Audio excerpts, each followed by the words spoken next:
Hello there, fellow geometers. This is a geometry video, obviously, and it is Chapter 5, Section 1, and today we will be learning about bisectors of triangles. And there are two types of bisectors. We have perpendicular bisectors, and we also have angle bisectors. So we're going to get started today with the perpendicular bisector theorem. Excuse me. Now we learned in Chapter 1 a while back that a segment bisector is basically any segment, line, or plane that basically cuts a segment at its midpoint. It doesn't have to be a line, it could be a ray, it could be another segment, it can be a plane, as long as it goes through the midpoint of the segment. But in this case, what we're looking at specifically is a bisector that is also perpendicular to the segment. And in that case, that's what we call a perpendicular bisector. It basically cuts the segment, in this case segment AB, into two equal parts, so they're marked, but it does so at a 90-degree angle. And so we have a theorem about this so-called perpendicular bisector, and here it is. It says, if a point is on the perpendicular bisector of a segment, so such a point would be like point C.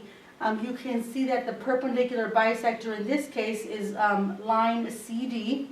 It's going right through the midpoint, which is D. And point C happens to be on that line. So if a point is on the perpendicular bisector of a segment, then it, meaning the point, is equidistant from the endpoints of the segment. So what we're looking at here is the part that is in blue. Because C is on the perpendicular bisector, we know that this point is equidistant, so the same distance from either endpoint, so from A and B. So these, this segment here is congruent to that segment there. And so here we have that stated in a more informal way. If CD is a perpendicular bisector of AB, then basically the distance from A to C is equal to the distance from B to C. Now it is true, it doesn't have to be point C, so you could actually imagine me taking this point and just moving it along the line anywhere on this line. If I put a point here, then this point would also be equidistant from the endpoint. So it can be anywhere on the perpendicular bisector, and that's the theorem.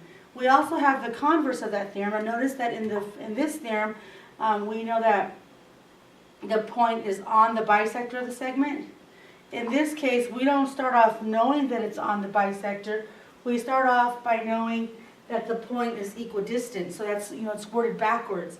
So right now we know that if the distance from A to E is equal to the distance from B to E, and then E, the point E is on the line CD, then CD is the perpendicular bisector of AB. So in this case, we just kind of word it backwards. In this case, we know that the point is equidistant, and because it's equidistant, it must be on the perpendicular bisector of the segment. So the theorem reads, if a point is equidistant from the endpoints, like E is, it's equidistant, of a segment, then it is on the perpendicular bisector of that segment.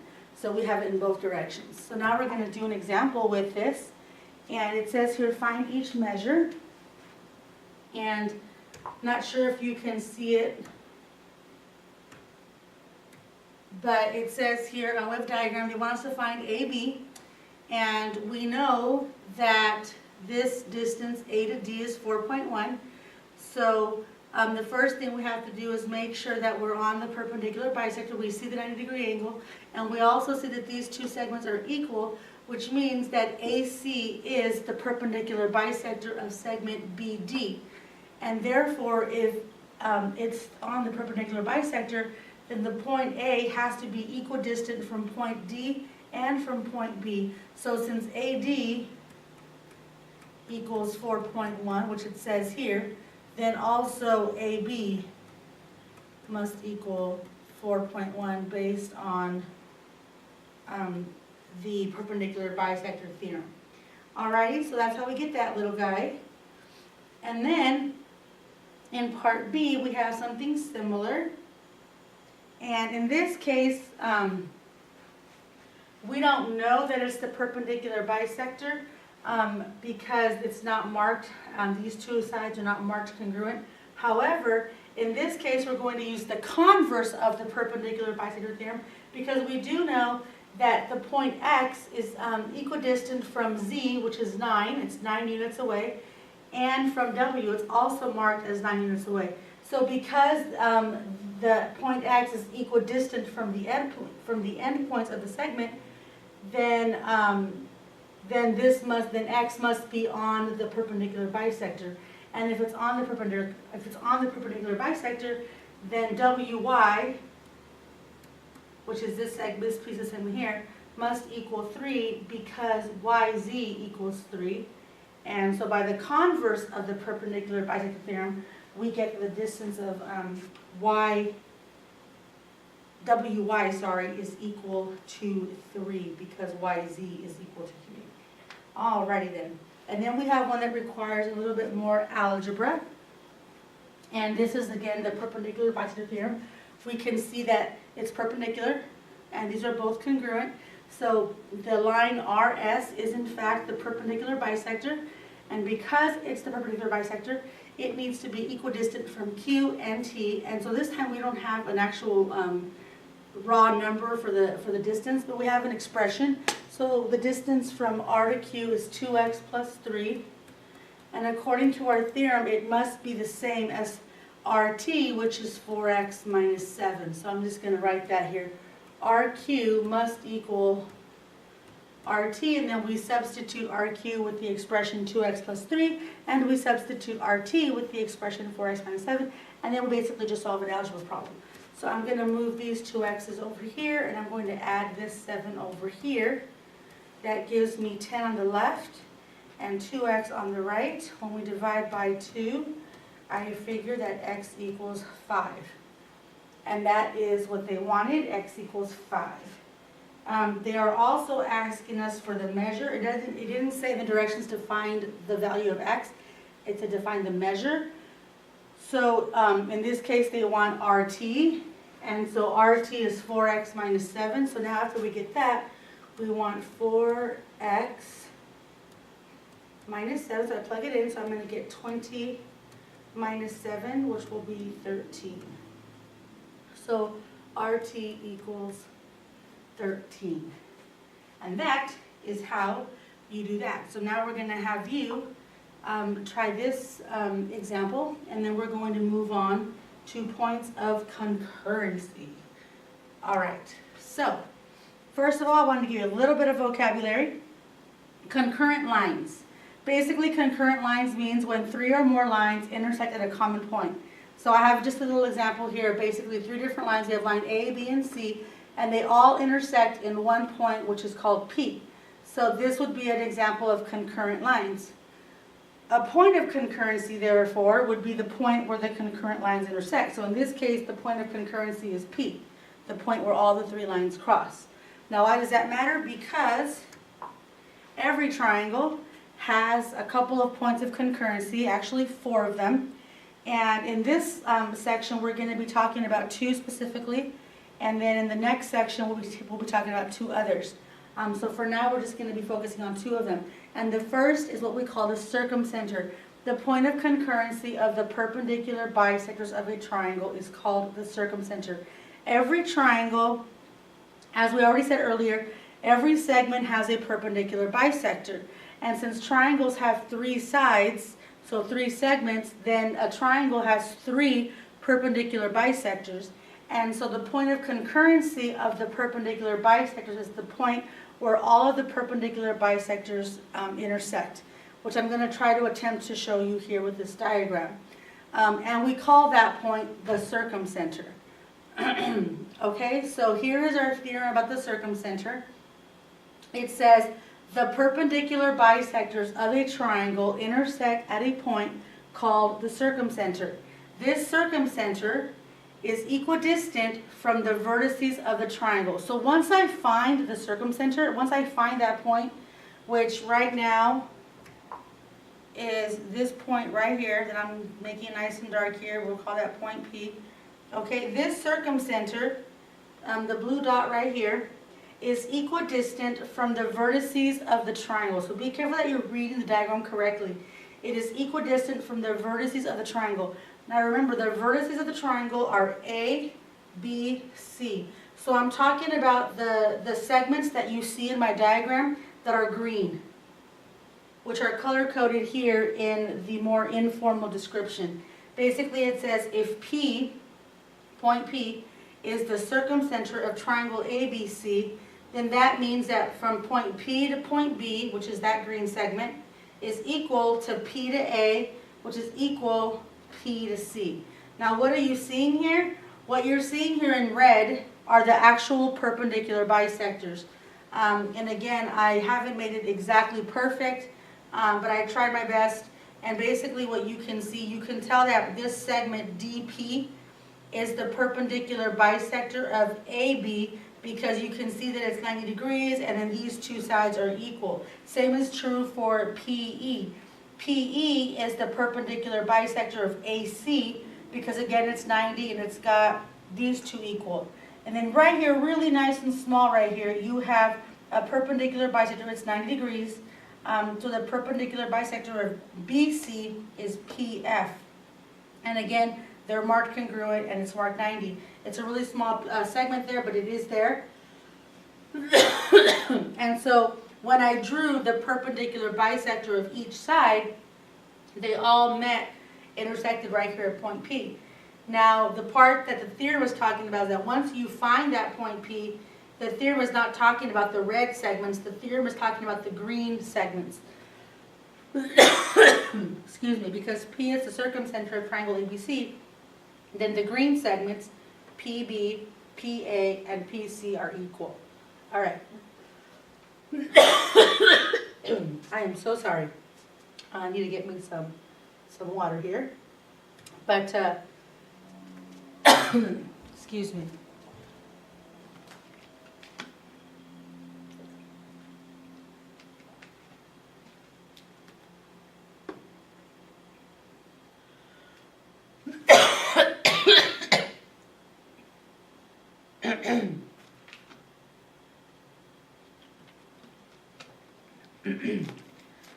Alrighty then, sorry about that. So another thing that you need to know about the circumcenter is that depending on the type of triangle you have, it can be located inside the triangle, like the one that we just saw earlier, and like in this example, this is an acute triangle, and because it's an acute triangle, the circumcenter will be found on the inside of the triangle. If the triangle is obtuse, which is this example, then the circumcenter will be found outside of the triangle like this. And again, all those three red lines just represent the perpendicular bisectors of the three sides. And then of course, if you have a right triangle, then the circumcenter is actually on the hypotenuse of the triangle most of the time. Okay, so it will be on the triangle. So just so that you know that those are three different scenarios that are possible with the circumcenter. Okay, so now we have our angle bisector theorem. And the angle bisector theorem is like the perpendicular bisector theorem, only it's not it's not bisecting a segment, we're bisecting an angle. So here we go. The theorem states, if a point is on the bisector of an angle, and so in my diagram, that point would be like point F. The angle would be angle DBE, and then the bisector would be ray BF, and point F is on the bisector of the angle. And if that happens, then it is equidistant from the sides of the angle. So the part that we're looking at is the DF and the EF. Then those two pieces would be congruent. Now remember that when we say that, it needs to be perpendicular to the side. We don't want to draw the segment from the point F and then go this direction, for example, because that segment wouldn't be at a 90-degree angle. So when I draw these segments, they have to be at a 90-degree angle. So it says, if ray BF bisects angle DBE, so we have ray BF, it's cutting angle DBE into two congruent parts, we see that here, then all these things are supposed to be happening. So we know that FD, this segment, is perpendicular to BD. That's marked. We know that FE is perpendicular to ray BE. It's marked. And then more importantly, that DF is equal to FE. Okay?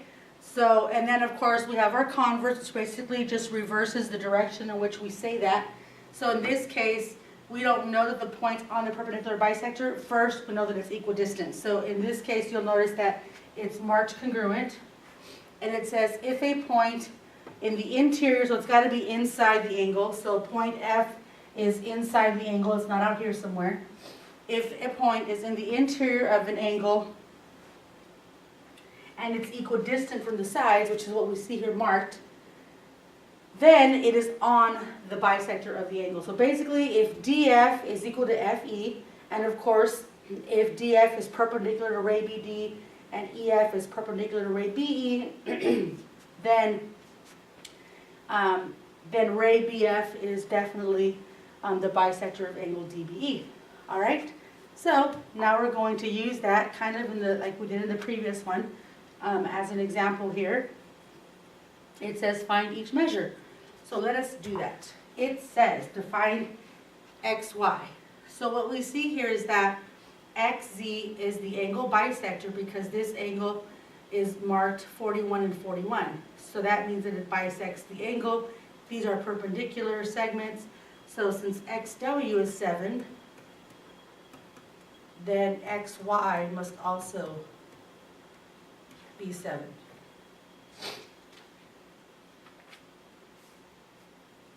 And then we have in part B the measurement of angle JKL. Again, in this case we're using the converse of the theorem, and we know that LJ is perpendicular to ray KJ. We can see that LM is perpendicular to KM, and that they're marked congruent. So that means that KL must be the angle bisector, and because it's the angle bisector, then the measurement of angle JKL, which is JKL, which is this angle right here, must be the same as MKL, which is 37. So there we go. The measurement of angle JKL is 37. And like our previous example with the perpendicular bisectors, the last one is more of an algebraic problem. And we can see here that these two angles are marked congruent. So JS is the perpendicular the angle bisector, and since SM is perpendicular and SP is perpendicular to their respective sides, then we know that MS should equal PS, and then we substitute MS with the expression 3x plus 5 and PS with the expression 6x minus 7, and then we solve. Subtract 3x from both sides. I'm going to add 7 over here. 7 and 5 is 12 on the left, and 6 minus 3x is 3x on the right. We divide by 3, and we get that x equals 4. But again, we know that they want us to find SP, and so SP is 6x minus 7. So 6 times 4 minus 7. 6 times 4 is 24. Minus 7, so we're going to get 17. 24 minus 17, which is 17. So that is how you do that. And so now we'll let you try this little guy. And then we have, I believe, one more example. Just like before, we talked about how the perpendicular bisectors form a point of concurrency called the circumcenter. The angle bisectors also have a point of concurrency, and it's called the incenter. So we have here the point of concurrency of the angle bisectors, and again, every triangle has 3 vertices or 3 angles, and therefore 3 angle bisectors. And when you draw in those angle bisectors, as you can see what I've done here in the red, each red segment represents an angle bisector. You can see that because this is 2 arcs marked congruent, 1 arc, those 2 are congruent, 3 arcs, these 2 are congruent. So these red lines represent the angle bisectors, and they all meet at this point P. So what does our incenter theorem say? So the other one was called a circumcenter. The angle bisectors are the incenter. So it says the angle bisectors of a triangle intersect at a point called the incenter. That is equidistant. So this point P is equidistant, same distance from, not the vertices, but the sides of the triangle. And notice that when I draw the distance from the point to the side, it needs to be at a 90-degree angle. Now I know my diagram is a little bit off, and they don't all quite look the same, but that's just because I'm human and I have error.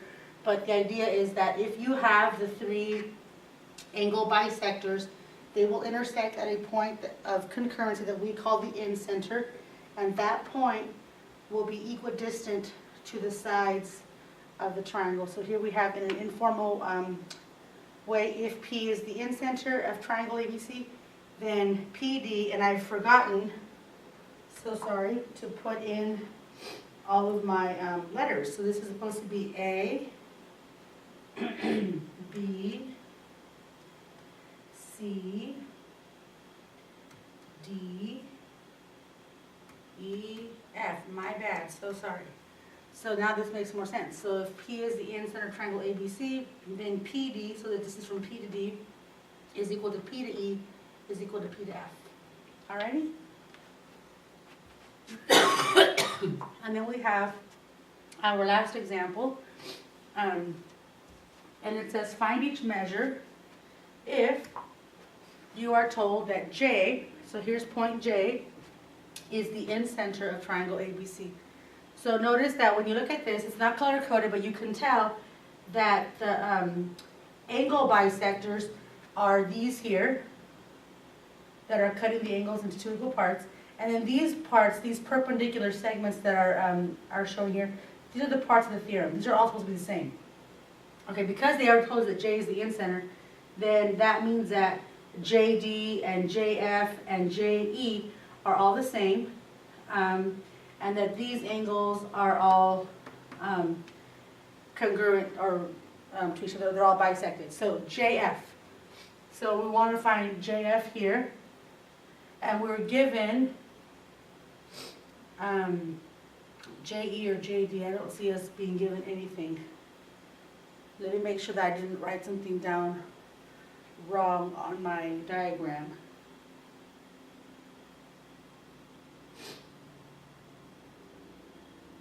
I did not. However, we are going to have to do some Pythagorean theorem. So this is what's happening here. So we have a triangle right here, it's a 90-degree angle. We don't know what this segment is, but this is 12, which means this is 12. And so we need to figure out what this guy is. So I'm just going to go ahead and call this X. So you can see what I'm doing. We're going to go leg squared plus leg squared equals hypotenuse squared. So let's do that real quick. So X squared plus 12 squared equals 15 squared, and we're going to solve for X. And this is just our lovely Pythagorean theorem from before. And that's going to be 144, and 15 squared is 225. So then we subtract the 144, and 225 minus 144 is 81, and the square root of 81 is 9. Okay, so that means that this X value is 9, so that JE is 9, which also means that JD is 9, and in this case JF is also 9. So that's how we find that little guy. And then they want the measurement of angle JAC. So here's J, A to C. So they want this angle right there. So what we know is that this triangle has to add up to 180 degrees. And both of these angles are 32. So we're going to subtract 2 times 32. And both of these angles are 34. So we're also going to subtract 2 times 34 from that. So 2 times 32 gives you 64. and 2 times 34 gives you 68. So I'm going 180 minus 64 minus 68 gives me 48, which means that angle A has to be 48, but they have to divide that by 2 because each of these angles needs to be the same. So we're dividing it by 2, and they have to add 48. So 48 divided by 2 is going to give us 24. So we know that the measurement of angle JAC is 24 degrees. So I hope that made sense. And so now you are going to try this little guy on your own. And once you have done that, you will have completed your notes for this lesson. And I will see you in class, and thank you for watching.